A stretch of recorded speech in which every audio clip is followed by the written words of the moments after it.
Hi everyone, I'm Alice. I'm Jack. And this is Waterfront Wednesdays, brought to you by Boston Harbor Now.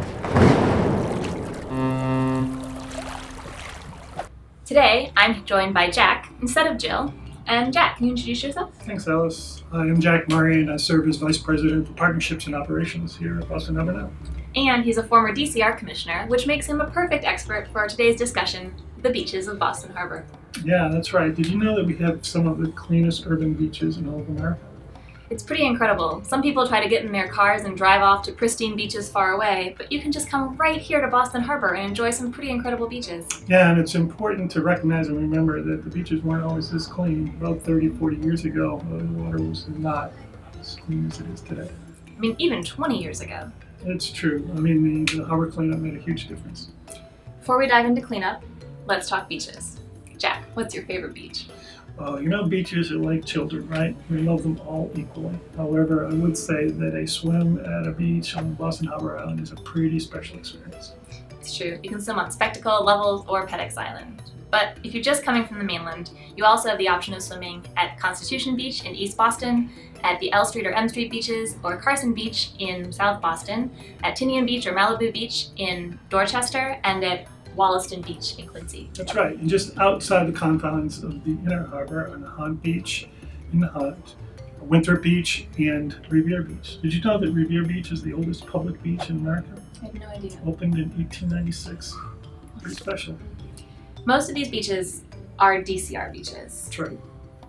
What does DCR do with those beaches? Well, DCR is responsible for maintenance and operations, but most importantly, safety and lifeguard training. DCR trains and hires most lifeguards of any state north of Virginia. Training is pretty stringent and rigorous. Makes me feel safe. You should feel safe. The one beach that's an exception to that is the L Street Bathhouse in South Boston. That's a city park. That's right. There's a small portion of beach that is owned and operated by the city of Boston right in front of the beach house at L Street.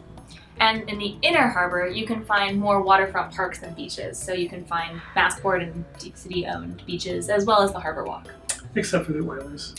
What are the oilies? Well, the oilies are way back when, on a hot summer day, the kids used to jump off the piers in East Boston and Charlestown and jump into the water and come out covered in a sheen of oil. That's disgusting. Clearly, before the cleanup happened, back when Boston was the dirtiest harbor in America, before the lawsuits and the wastewater treatment plant. Sewage was a big problem in Boston Harbor. Up until 1955, sewage would just flow directly right into the harbor. 64 communities thought that the tidal change in Boston was big enough that they could just dump it in and hope that the twice-a-day tide would take it out. Yeah, but unfortunately not everything went out to sea. People flushed all sorts of things down your toilet, and you could find it floating in Boston Harbor or washing up at the beach, including things like plastic tampon applicators. Yeah, some needles and mostly toilet paper too. That is disgusting. Yeah, it was a mess. And some things began to change with the passage of the MWRA Enabling Act in 1984. The Massachusetts Water Resources Authority came out of a lawsuit that was created as a result of a citizen action. And Massachusetts Water Resources Authority was created to clean up the Boston Harbor. And that led to the construction of the Deer Island Wastewater Treatment Plant in Winthrop, which can process up to 200 million gallons of sewage per day. Yeah, and once the water is clean, it travels through a 9-mile outfall pipe, which is outfitted with diffusers over the course of the last mile. So they're just spritzing clean sewer water out into the Boston Harbor. Spritzes. Yeah, but it's clean. And since that plant opened in 2000, Boston has gone on to have some of the cleanest beaches in all of America. Yeah, there are very few exceptions. Sometimes after a large or major storm, bacteria counts may exceed public health standards, but that's very rare these days. Yeah, just a little bit of stormwater runoff can cause it, but then it goes away. And it's always being monitored by the Beaches Commission. Yeah, the only thing we really need to be concerned about are undertows, and that doesn't happen in the Inner Harbor, and it only happens rarely when there's heavy storms, hurricanes, tornadoes. So watch the weather, but on a sunny day, we encourage you to go explore one of Boston's beaches. Most of them are accessible by public transportation, so bring your sunblock, bring your swimsuit, and enjoy a lovely shark-free experience. Thanks for tuning in. I'm Jack Murray. And I'm Alice Brown.